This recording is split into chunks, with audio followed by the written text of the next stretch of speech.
Hello, welcome to today. So today we're going to learn about how to create a folder.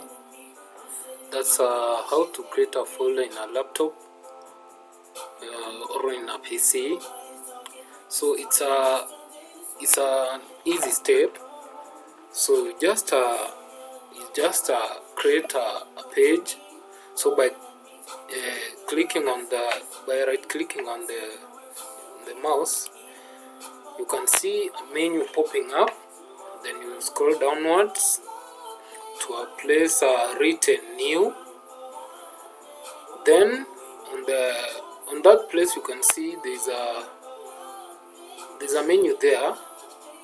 That's on your right, where you can see it's written folder.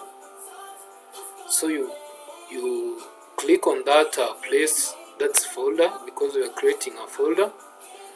You create on it. After clicking, you can see you have created a folder that's written new folder, and again you can rename it.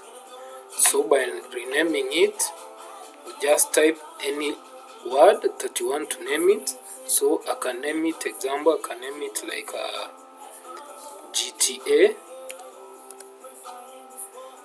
then click enter. So that's all for today. Remember to subscribe to my channel. Let's try this. It's good. Thank you.